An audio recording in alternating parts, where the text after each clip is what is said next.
Welcome to the Luke Coutinho Show, where we can learn to reimagine our lifestyle. Tamannaah, thank you so much for being on our show. Reimagine your lifestyle.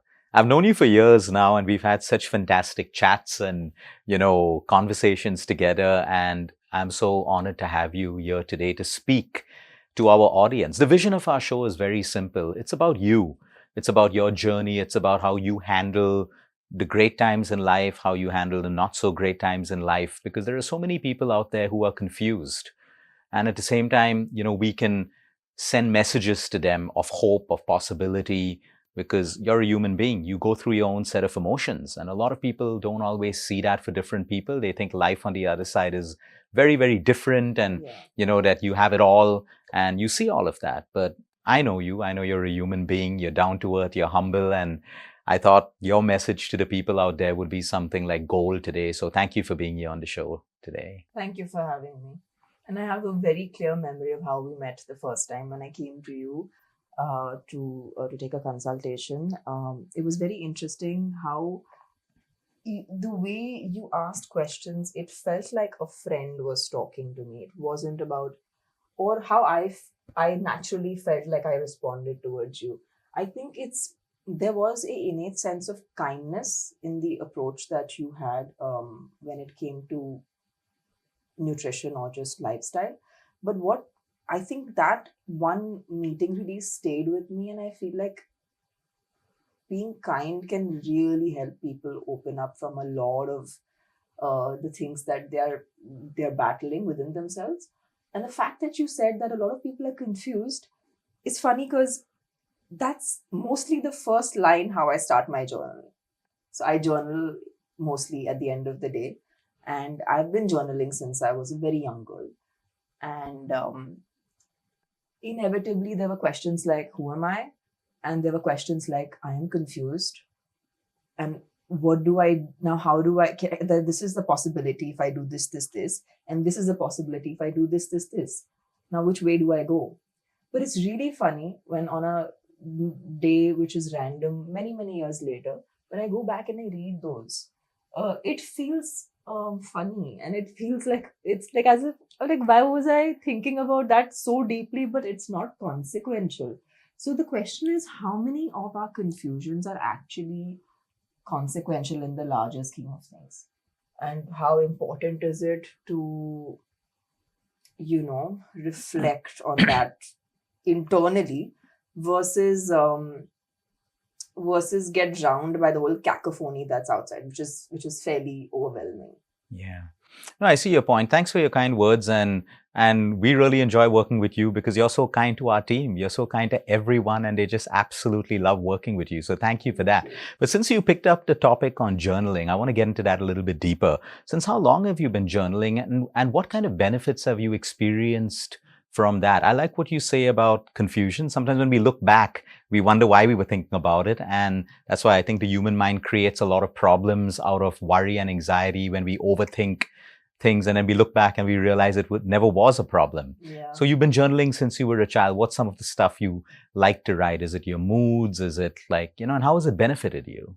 So I think I always was somebody who struggled with putting my perspective. I always naturally, as a person, had a filter. Like, I don't want to ever hurt somebody consciously. So I would always say things in a way that I perceived would be nice to that person. But I didn't realize that somewhere I was also curbing what I naturally feel. And I'm not able to say it. So, and when I was that young, I didn't even know that that journaling is something that people do for like reflection, or I mean the whole the science around it or any of that. It was just a natural instinct to write because I felt like when I wrote I could express. So that was the reason I started journaling, because I was too young to even have that conversation out with anybody else. And as I grew older, I realized that it's a practice that people do to kind of just self-reflect. And the things that I would write would inevitably be my desires, things that I wanted, things that I deeply wanted and I couldn't get. And then I would really daydream a lot. Like, I have always emphasized on daydreaming for the only reason,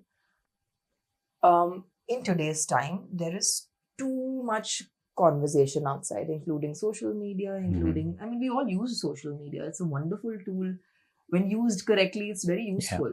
But sometimes it's so overwhelming if you just make that the center of your life. True. And I feel like my large quest in through my career has largely been how to shut out what anyone is saying and to listen to what is really strongly innately me. And I feel like that is something that I used to focus on when I would write. I would be like, what do I want? Because I feel like sometimes in the day I would just get jostled by so many different opinions and what people thought. So it took me really long to center back and come back to what I wanted in the equation versus what everyone else thinks. Mm-hmm. So that's brilliant what you say. I mean, that is a question we get from a lot of people. There's so much noise outside. It comes down to the simple philosophy: if there's noise outside, I shut the window. That's the only way to keep it, out. And then I open it when I want to and I close it again. I keep it open too long, there's more noise in my life. But if I know how to open and shut the window, I'm more in control of what's happening. I love what you spoke about in terms of opinions. So if I have to ask you, because I'm going to redirect this question, what's your opinion of yourself today? What is the opinion that you hold of you as Tamannaah? Okay, I am being brutally honest, and I'm almost scared while I say this, but I think I'm chronically dissatisfied. Mm-hmm. And that has been the biggest fuel for me as a person with everything that I've achieved. Mm-hmm. I've just never stopped and said, you know what, this is it. I'm so satisfied with this that I don't want to push the envelope anymore. Mm-hmm. So, but I mean, I think growing up, I wasn't so aware of this trait of myself. But I love how I can actually channel this in a positive way, and it's not. I don't think I look at it as a shortcoming. I actually think it's a very big part of why I've been able to achieve. Mm-hmm. So yeah, I mean, we all have compulsive things in us, which if used like in a positive way towards ourselves, actually can yield positive outcomes. Mm-hmm. But you have to be aware that it's a compulsion. In me, I'm aware of my compulsion. I know this happens to me. So now I just, I consciously make that time when I feel like, now it's getting a bit out of hand. Mm-hmm. And I also think I'm very driven. I think I drive on something that brings about a fire in me. I drive on enthusiasm, and sometimes that's what kind of is the reason I want to wake up and jump out of my bed and do something that excites me. It could be my work, it could be meeting a friend, it could be having a fun, relaxed day. But I think it's the enthusiasm that keeps me moving. So that's your opinion of you, and you're okay with that. Yeah. So that's great. The reason I asked you that was because then other people's opinions don't matter. It's only the opinion that you have of yourself. But a lot of people don't have an opinion of themselves. Yeah. They're so unclear about, because they're usually comparing themselves with other people, or they're not driven to follow a particular path. And so their opinions of other people tends to, pull them in all directions. But when you know your opinion, then no one else's opinion really matters. And I like how honest you were about being dissatisfied, because there's nothing wrong with that. That's what's driving you to do more and more. And like you said, as you move on now, you know when to take a break. Yeah. You're learning how to slow down. You're learning how to recharge yourself and get back into life. I think that's amazing. He's a cousin of mine, but many years ago when he was really young, and I'd already started working and I was already doing what I do. He'd asked me a question. He was like, how do I get the feeling of being driven? Mm-hmm. Because he used to look at me and he used to see me working. So he used to ask like how, because he's like, I don't feel it. So how do I become this? And I literally got stumped because I was like, I've never thought of it from the other side. Like there are people who want this, but they don't feel it. So they don't know how to access it. And which made me realize that, when we talk about stuff like something which is very which should be a part of everyone's life, which is meditation. I mean, largely what it is doing is actually, bringing, it's like just cutting out all the noise. That's what it's doing. So that what the time that you spend being in that state actually helps you reveal those things that are there, but they've just been clouded. Yeah. So, and I also find a strange notion, at least in our generation, that a spiritual path actually takes you away from materialistic, goals. I think it actually fuels that. I think it actually makes everything more apparent, which is not. Or when people talk about confusions, or when they talk about not having a direction, I think it actually reveals the direction. So, so I find it funny because I see so many people also not being, they kind of find it like a taboo subject, so they don't like talking about it as if it's not cool. But it's our nature. So I mean, how can something that's your nature not be cool? So I try talking about it whenever I can, because I feel like it's impacted my life in such a positive way that I could get rid of so many compulsive patterns that I have, which we all have as human beings. We this that everything becomes evident. If something is visible to you is when you can address it. If it's really hidden, you can't. You just keep searching. Yeah. I like what you said, I mean, a lot of people today are stumped on, I need to find my purpose. And their whole life world has become about, I need to find my purpose. And they feel depressed if they don't, I can't find my purpose. Everyone else has a purpose. I don't. Yeah. And I like what you said, because I'm a huge believer. We find our purpose while we live life. Correct. On that journey, if we're really mindful, we realize that, hey, I like this. This is my purpose. And in a way, we already have, like right now, my purpose is to have this amazing conversation with you. Yeah. It is a purpose. Yeah. It doesn't have to be that one purpose in life. And we keep breaking it down. And going back to your journal, because you used to write about the things that you deeply desired. Now, when you read, when you read over what you wrote when you were younger and as a child, have they come true? I got way more than I could have ever imagined. Beautiful. I don't think it's possible to imagine the things that happened to me in my life. Yeah. As a young girl, I think I I just knew that I needed to better myself. I think that was the constant endeavor, and that was when I was very young. I just felt like I don't want to. It's not like I'm not being me, but I don't want to settle for this version that I think is that could be better. Mm-hmm. And I see a lot of people today when yes, there's a lot of accept. I love the fact that in today's society, especially from the times that women have gone through in general, I think there's so much more acceptance of who you are, and there's not you're not always beating yourself down for being who you are. So this environment is really good. When I see that happening, I'm very happy about it. But I also see when you take that as a route, which is a cop out for, I am like this. I can't change myself. I have accepted myself, but you've not seen a better version of yourself. So you don't even know if that's something you want, you like, or you've been more comfortable in. So I think my quest has largely been um, just bettering myself. I think that was what led to the next step. And of course, that's probably the reason things that were way out of my imagination even happened. Um, but I do remember having this conversation with you when I was stuck on a given day. And I was like, you know what, I can't break through this particular issue. And you were like, you know what, start imagining it in detail. Do you remember this conversation we had? I said visualize the whole Visualize thing in it. detail, yeah. And I, I did it for a large part of my life, but I feel like at that phase I was just not being able to visualize. I was not being able to come to that point where I was like, it's okay. Like I was kind of settling. And the moment I actually started um, visualizing a little more carefully, I think it led me to what I wanted. So that was a good one. Thank you. You kind of you gave me like a little bit of a direction as to how I could approach it.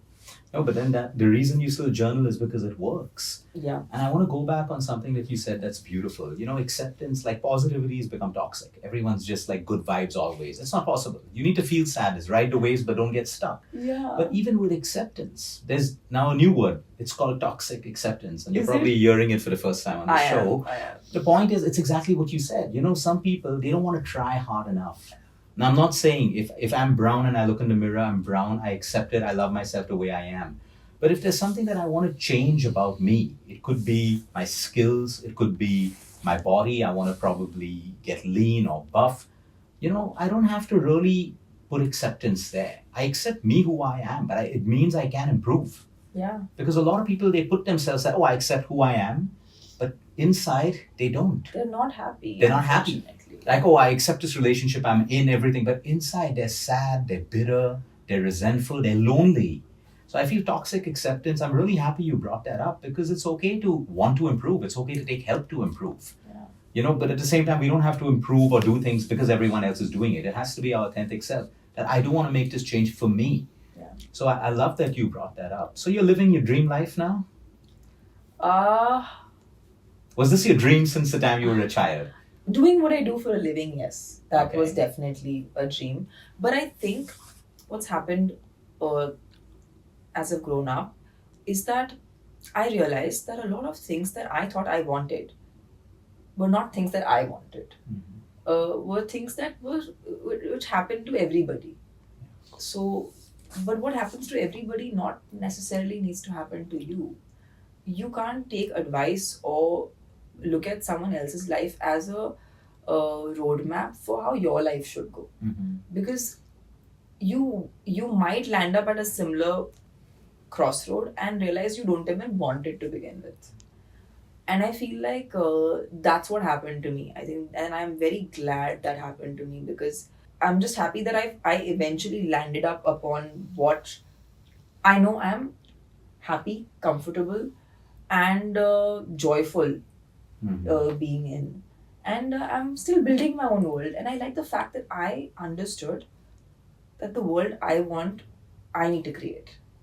I also did not want to be that person who says, oh, it happened to me and I have to live with it because this is my karma, or this is something that it couldn't go any other way. So victim mode, basically. I have a strong, I don't understand that. I refuse to agree that. I think it starts with you taking responsibility of your life. And I feel like the moment you do, you have a bigger chance, if nothing else. You just have a bigger possibility of creating what you want. Just by taking responsibility. That, listen, this is my life and I need to create it. I'm at least gonna try. And then if it happens, doesn't happen, that I don't know how much is in your control, but if you just were to become what you want to create, you're very likely to land up on it. And I have done that. And for me, this year was a big, it validated what I thought 2.5 years ago. Because whatever I thought, I was able to translate.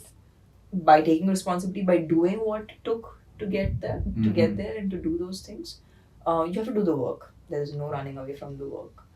Yeah, and I think taking responsibility has been something that, I would have definitely taken responsibility over regretting not doing anything about something I strongly felt. And I think a large part of my life has been that. I just have this strong urge to do certain things, and then I go after it.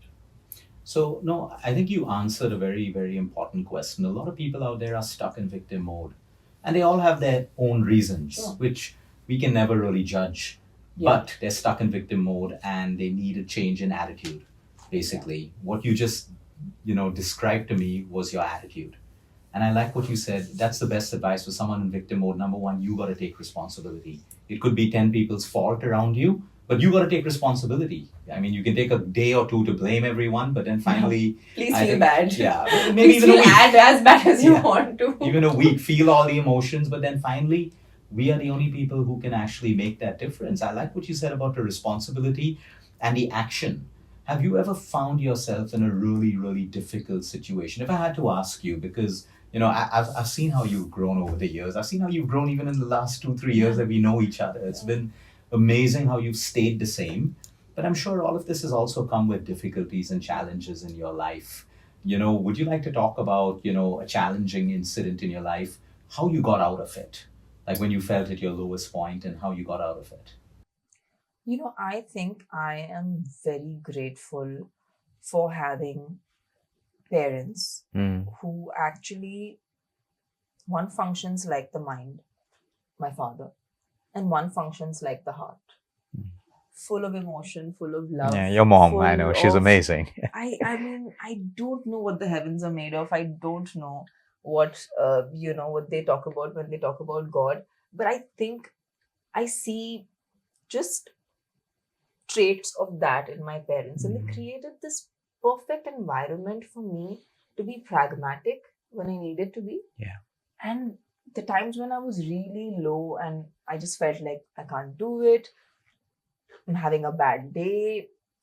I think every time I've had like points where I had emotional lows, it was my mom who I would go to, and she would just fill my mind with magic, and the magic was just that unadulterated faith. It's going to happen, and she never before I could think it's not going to happen. The seed would be fed that it's going to happen, and that helped me transcend some issues that I possibly could have gotten stuck in, and I could have obsessed over it and just stayed like that. Mm-hmm. And there were problems which were practical where I was stuck, and my dad said it's okay to fail. So one gave me the ability and the freedom to fail, and one said that everything will happen. Beautiful. So these two, I think, for me really are the reason I am here today. Uh, and then I've just been someone who I feel like I think this is something, if I could ever help with people, it's we don't have control over where we are born. We don't. And I feel like sometimes addressing where your trauma comes from is very important. And many a times it starts what you've seen first in your life, and inevitably it's where you're born. So I think if one could somewhere go to that route and realize that route, and I am fortunate I have it. I know of so many who don't. But if I could somehow even make them realize that is the root cause, and if that was, you realize those things about yourself, and you correct that. What if you could feed these two ideas within yourself, even if it wasn't there in your environment, or when you're down, these are the two things you remind yourself. I think that would be great. I wish I could just, I mean, I hope I'm saying this out loud on this podcast. I hope people hear this. That these are the two things you need to hear. Sometimes you might have to say it to yourself. Faith and the ability and knowing that we can fail. It's really okay to amazing. fail. Like, there was this performance, it was really funny. My father was, I think he has handled me in the best possible way. So I remember I was going to perform, and there was, I think Shah Rukh Khan was going to be watching that performance, and it was a Filmfare performance somewhere. And it was in the south, and I was just really scared because I was going to be dancing to his song Chammak Chalu, and I was like, I cannot go outside. I am scared. I am not getting out of this caravan. And my dad has spoken to me, and he's been like, listen, what is the maximum thing that will happen? It will not work out. You will mess it up. But it's fine. You're coming back home. It's perfectly good.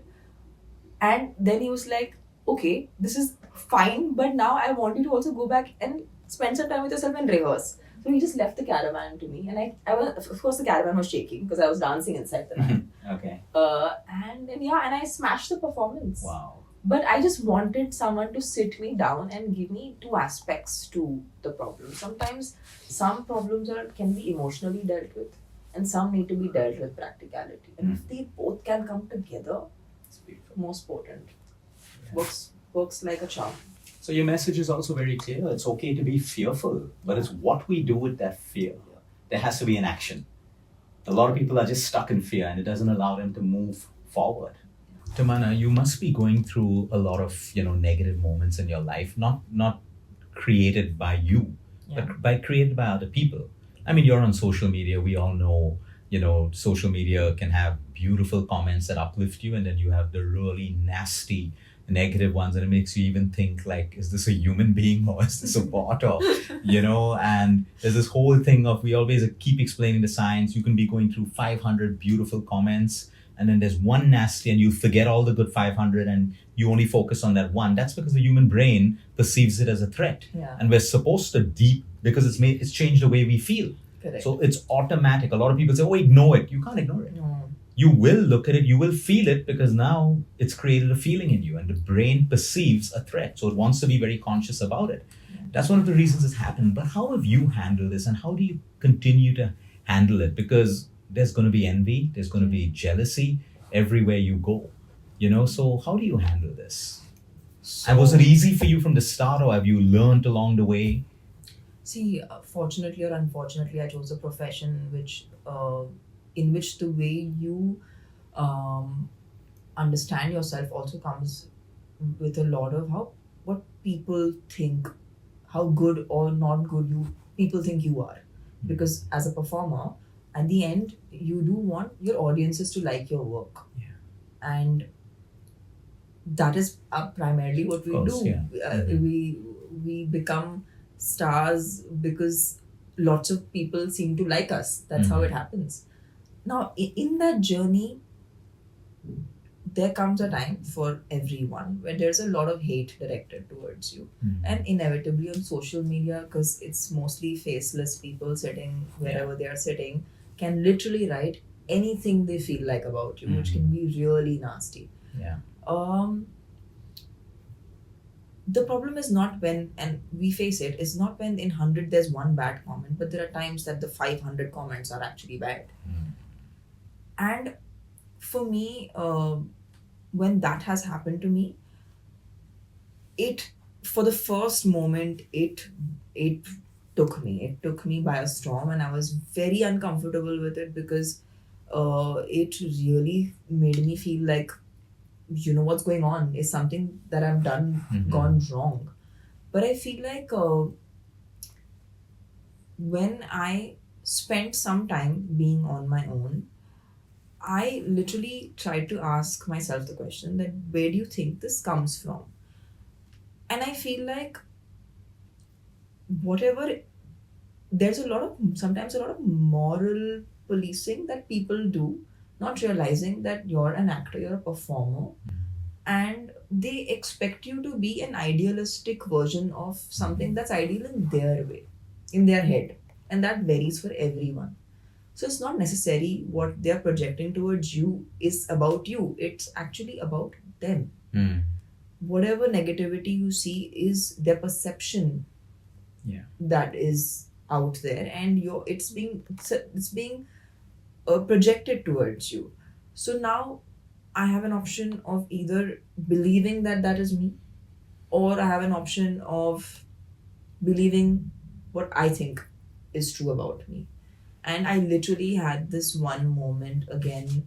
I was traveling and I had a lot of negativity around me, and I woke up one morning and I saw the sun rising next to my window, and I just kept staring at the sun, and I was like, what should I do?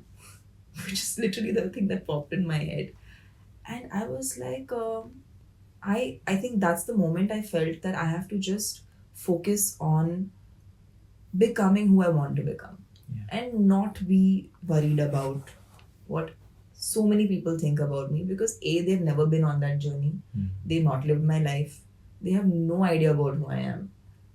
They are only talking from their level of understanding.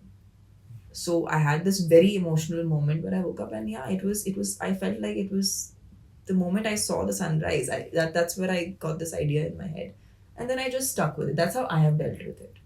But it is overwhelming. But you have to understand, it's really not about you.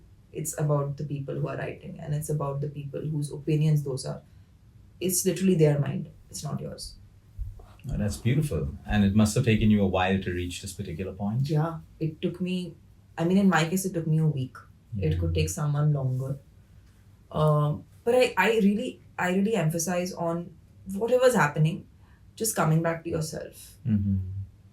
I feel like that is what has been my biggest driving force in my life, is coming back. And I know that many a times people feel like there's really no they're not able to sort it out themselves. Yes, take help when you can't sort Yeah. it out yourself. But you know what? The one person who can cause you maximum harm is you. And the one person that can actually sort you out completely is also you. So find a way to empower yourself. I'm taking a deeper, beautiful message from what you just shared, where you said you know yourself. So if you know yourself, it actually becomes easier that, hey, I know myself. Yeah. Other people don't know me. Yeah. So it's okay, I can move on. Yeah. But if you don't know who you are, Yeah. if you're constantly like, today I want to be this, tomorrow I want to be that, I think the journey will be more difficult. Yeah. So coming back to yourself, knowing who you are, knowing, your purpose, your intention, I think that's a very strong message, Tamannaah. Very well put in terms of, if we know ourselves, then opinions don't matter of others. The opinion that we have of ourselves, we remind ourselves, this is me, I'm doing this for this reason, intention, but nothing else matters. That's just noise. It becomes oblivious. The sun thing also makes me think about, I'm a beach person, I love the sun. I find So am I. magic. I find magic in the sun. And many times I've also thought about this, like the sun rises irrespective. Who may be complaining, who may be saying something, who may be saying there's faults with the sun, there's this, it's too hot, every day it rises, it's beautiful, it's magnificent, it sustains human life, and it sets. Just, that's the power of nature. Yeah, I'm just like you. I'm a beach person, and I really thrive on elements of nature. I love the rain. The rain has been another thing that always makes me very joyful. I love just Do you love walking thunderstorms? I love thunderstorms. I mean, I might get a bit scared if there's too much of it happening, but I actually I love the rain. And then if it brings thunderstorms, then I'm gonna have to be in love with the thunderstorm as well. Almost metaphorically. Let's talk about love. Yeah. Let's talk about love. It's a vast subject. It always fascinates me because, society's become so good at putting people's ideals of love in a box. Yeah. But what always makes me rebel against that box is the fact that the way you love your mom, not hypothetically, I'm talking about not you, the way we love our parents, a sibling, a lover, an animal, a friend, they're all different degrees. Yeah. They're all different degrees. Like your love for your mom could be unconditional, but for a friend, maybe it is conditional. But you still say, I love you to both of them. So when you look at this beautiful energy, which can be beautiful as well as highly destructive, talk about you. Talk about your ideals of love. What is love to you? What is that deepest feeling that makes you feel loved or makes you feel that you have so much love to give someone else? I think there are a few things that I recently realized. That one is, I think people confuse what love is and what a relationship is. And that could be even, and I don't mean it by like a man-woman relationship, but even in friends, like how you said, there are people, the moment it is conditional, I feel like that that moment it ceases to be love. Because I think the idea of love can only be unconditional. It can only be, Hindi में बोलते हैं एक तरफा, प्यार हमेशा एक तरफा होता है. It's your love. It's never, two people can individually love each other, but essentially love is it's an inside job. It's how you feel for someone. The moment you have expectations and the moment you want people to do what you want them to be doing, then that's just business, transactions. Transaction.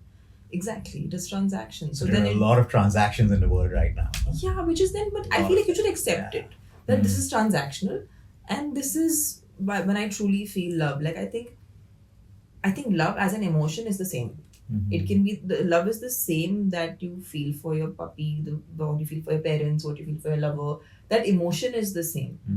It's just that your equations are different. So it translates differently because you have different relationships with different people. So then it has a different manifestation of love itself. But I feel like for me, I just realized that if I have to love someone, I have to let them free. I don't think you can love by projecting your ideas onto that person. You love the person because you love them for who they are and who they are going to become, because people are not they're not static. People keep changing and they keep moving and becoming someone else many times over. I mean, I'm sure we both, when we met each other for the first time, we are slightly different or evolved from where we started. So I feel like even the people you're going to love are going to be versions of themselves. So you're not going to have to just love them to begin with. You're going to have to love the versions that are going to come out. It includes your parents. It includes, a friend. So whoever you choose, and I also don't know if you can choose love. I think some people invoke that emotion in you, and you might pursue it and make it into a relationship or make it into an equation. But I do feel like it is definitely something that makes life beautiful. I don't think there's something beautiful about not having control over how much of gratitude and this just large feeling of having so much that you feel like giving everything to that person that you love. So I feel like that emotion is really sweet, and I think it's, if you can separate the emotion and the relationship, we'll see where the gap lies. And especially I feel like I remember I was telling you about this. I bumped into a young girl at a Telugu Film Association function in the United States, and she was a wonderfully stunning looking young girl. And I was waiting in the middle of something, and she randomly comes up and sits next to me, and she's like, you're a wonderful actress. I love your work. This that, but I want to be like you. But I have had a breakup, and I don't feel very good about myself. And she seemed very troubled, and I was like, how old are you? And she was like, I'm 19. I'm like, but you have your whole life ahead of you.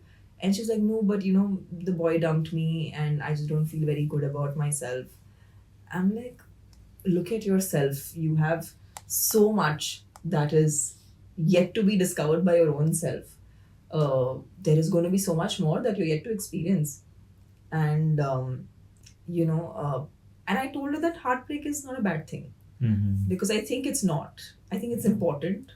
There's something beautiful about realizing that when your heart breaks, you realize the power that is there within you. You still, that's the worst, right? Like when your heart breaks, that's the worst thing that can happen to you. Now there is no you can't feel a stronger version of pain. So you've already experienced that version of pain. From here, it can only get better. So the idea is to experience that heartbreak so that when you experience it again, you will know how better to handle yourself. So and probably even feel love deeper once you know what heartache is. I think love can also be felt very differently. And I do stand by this fact that yes, love is not something that in the movies sell it. We've sold it.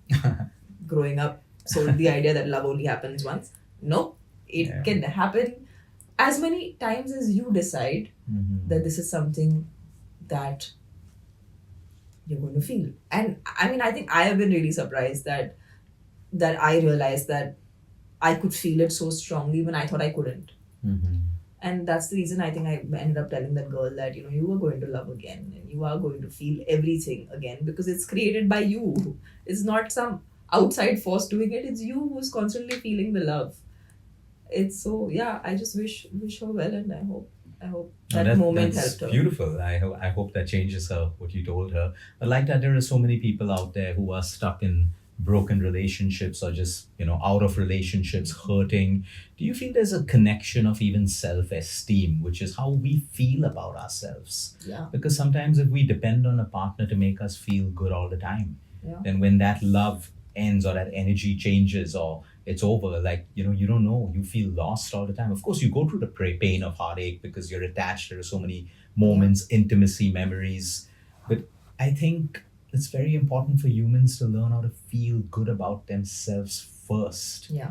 And because if you get into a relationship where you don't feel good about yourself and someone has to make, I mean, it's nice in a relationship we can make one another feel great. That's beautiful. That builds Yeah. more intimacy. Yeah. But do you think self-esteem and self-confidence plays a huge role? And I want to ask you about you. Yeah. You know, you are so confident everywhere you go. Where does that self-confidence and self-esteem come from? Were you always that way? Or is it something that you've developed over the years? I think I was a really confident young girl when I was in my teens. Mhm. In fact, I felt like my confidence took a beating as I started growing older, and I realized that, oh, this is also there, that's also there. Okay. I think there was a reality check, which was a good growing up reality check that, listen, I'm not the end all and I'm not the best, although I would like to be, and I would work towards becoming that. But I think that reality check grounded me, Mhm. made me more humble, and made me realize that there is so much yet to be achieved and so much yet to understand. But I think when it comes to self-esteem and confidence, yes, one needs that before you can get into a relationship. But I do feel it's important to understand we all have certain behavior patterns that are repetitive Mhm. in relationships.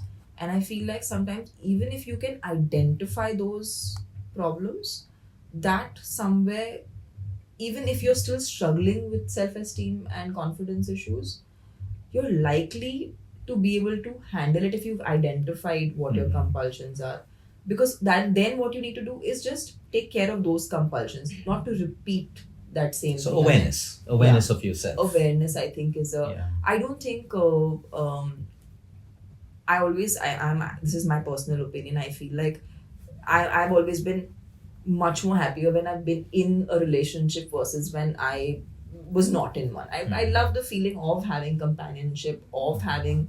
It's a wonderful feeling. I definitely think it's something, but it matters who is in that equation with you, who you let in that equation with you, because then you're giving some amount of access Mhm. and power for that person to influence your day-to-day life. True. So you choose wisely. Like, your parents are not something you can choose. Mhm. You're born with it. But your partner, your friends, your circle is something you choose. So I think it's very important that you choose these people wisely, and that can be chosen better when you are aware of yourself. Mhm. So yes, some people can even be a catalyst in your discovery of Yeah. where your self-confidence lies. So I also don't believe in that extreme where I'm like, no, first live your life on your own, become like this rock star, and then you know what. Not necessarily. It doesn't happen to everybody. That would be the ideal way for it to happen. But I do feel like a thing that I noticed that has happened in my life, and has I've seen it happen to a lot of other people, is sometimes you're stopping what's good for you from happening just by holding on to the idea of what you think will be good for you. Mhm. It's like, I have this picture of this particular person, and I think this is the kind of person I want to be with. Anything except for this, not acceptable. But human beings are a very different they are very random as a permutation combination. Sometimes what you think you need, you might not actually be what you need. Yeah. But you have to have a little bit of you can desire for something, just don't expect that outcome to be exactly like how in the shape and form you desired it. Mhm. You have to just let life also play.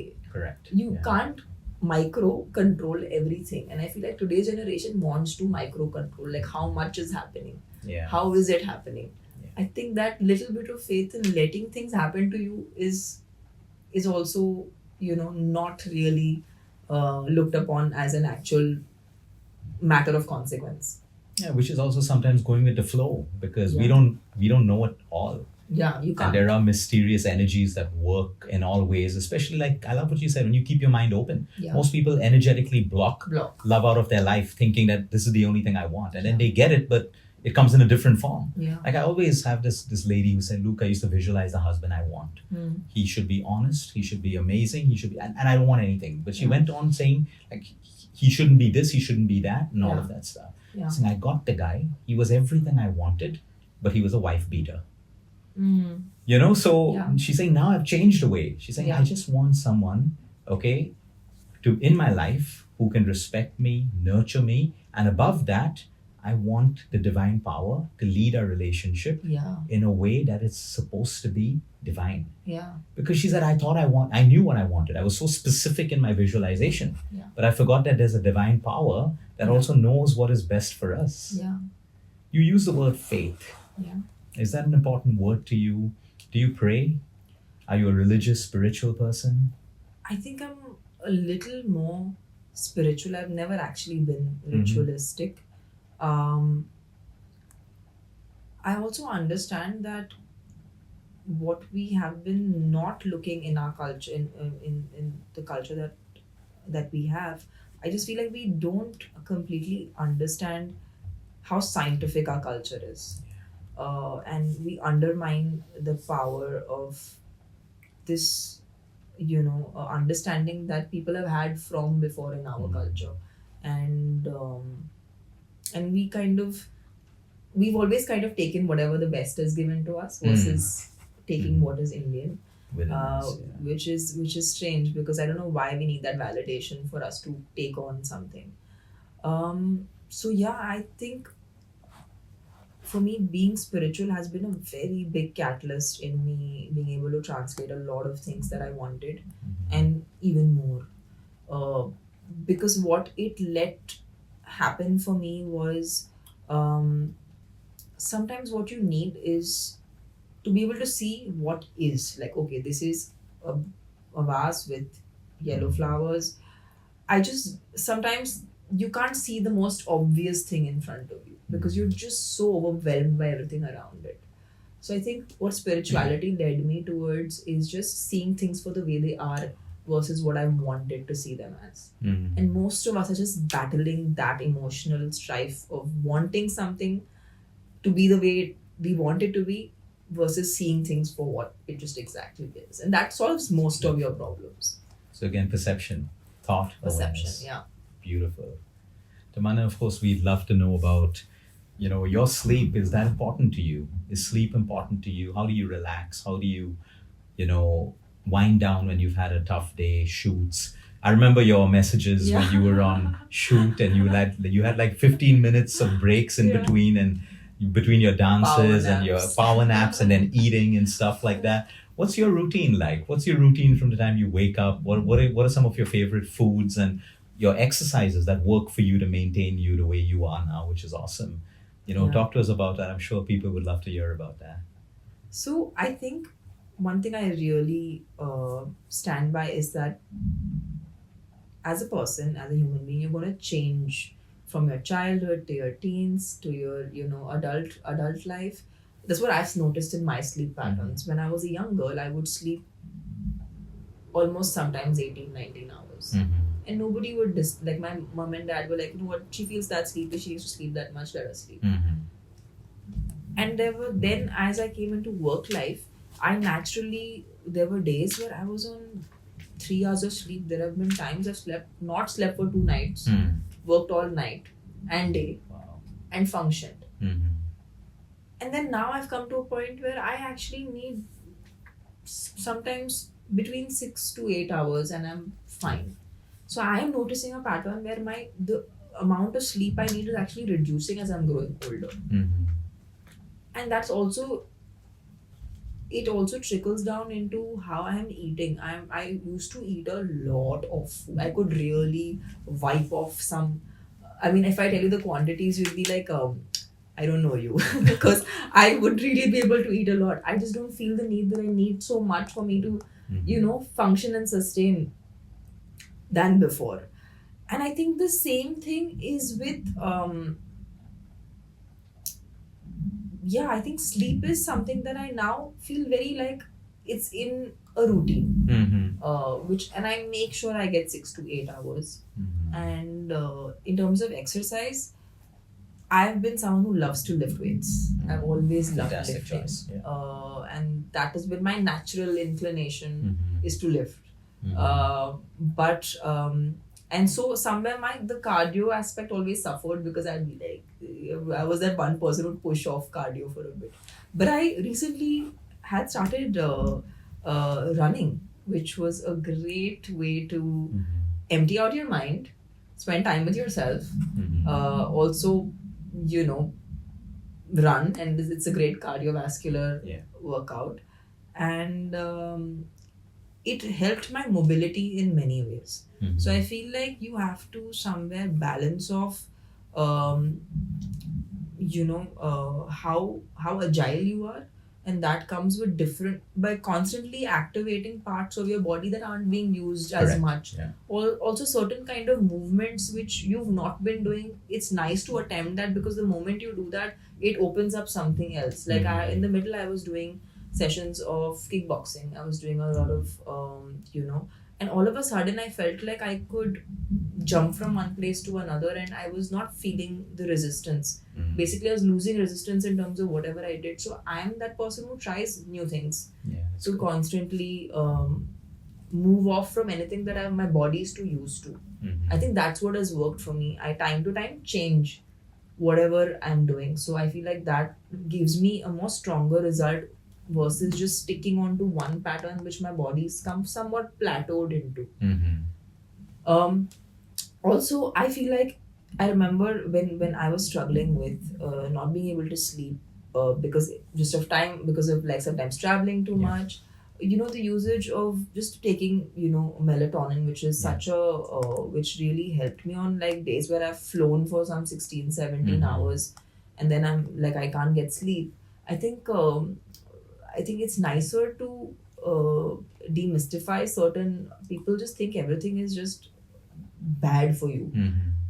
I think it really helped me. Melatonin works like magic. On It all my does. New York trips, I use it, and then I don't use it when I don't need it. Yeah, so it It's is to be fantastic. used. It's not. It's The right not. way. It's not what you have every Yeah. every time you need to sleep. Correct. But I think not sleeping is worse than Absolutely. than having that melatonin. So Yeah. I'm just like, okay, have it on a day when you feel like you just can't because you rather sleep. And I feel like, again, meditations help you reduce the amount of time you Sleep, sleep. It impacts your the length of sleep that you need. So yeah, I think it's largely been this for me, and it seems to work. So yeah, I just start. I'm not someone who gets an opportunity to attempt different games. Like if I was playing something, I think naturally I would have a lot more cardio. But because sometimes place is a restriction, we are sometimes in some village, we're shooting in some random place, and we don't have access to space. So then we are forced to sometimes just work out in very small rooms. So that's when like functional also is something that I attempt, because that's the only way I can add in a bit of something that's high intensity. So yeah, lifting high intensity and adding some amount of fun cardio, whatever it takes.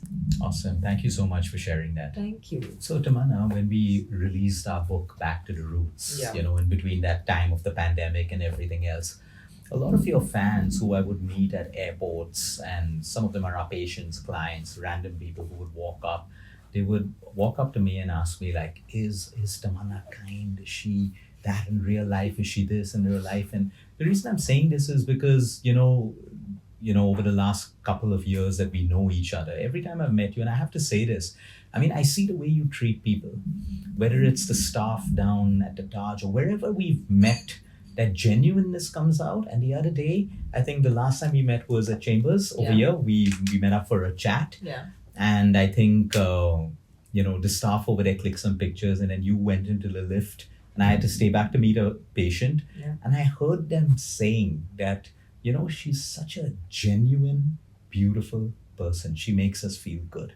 Right. I just walked past and I heard that, but I'm sharing this because it actually comes out naturally to you. The way I see you with people, the way I see you with, our team, and we just have that incredible respect for you Thank because you. you've grown so much. Thank you. And I'm being honest with you. I mean, I don't really mince my words. I have my respect and I accept everyone the way they are, but there are some people who don't know how to handle fame. They do. And their egos and prides get in the way of life, forget about everything else. So what do you think is I met your parents. I mean, your dad, your mom, they're fantastic. I know where a lot of you comes. I'm not taking credit, your credit away, but yeah, I know where a lot of that comes from, because I believe upbringing is so crucial for us. But have you always been this way? Is this natural to you to be the way you are? I've even seen the way you treat your fans. I've seen the way, you stop with, just to click a picture with someone. It's amazing. And you have tons of followers. It's not like you're upcoming, you're there. Sure. Where does this come from? And how do you think, because this is a message I want going out to people. There's so much of hatred today, so much of anger, so much of people wanting to cancel one another. And I feel these basics are so necessary in our society today. A lot of people have it and a lot of people don't. I would love to hear your story on this. I think I've had a very, very simple idea of what power is. I think the biggest issue we all face is that people have a very twisted idea of what power is. Sometimes people think that having an heir makes them more. The mystery is where the power lies. The people can't figure you out. Um, People feel like when you can't be figured out, then you're powerful.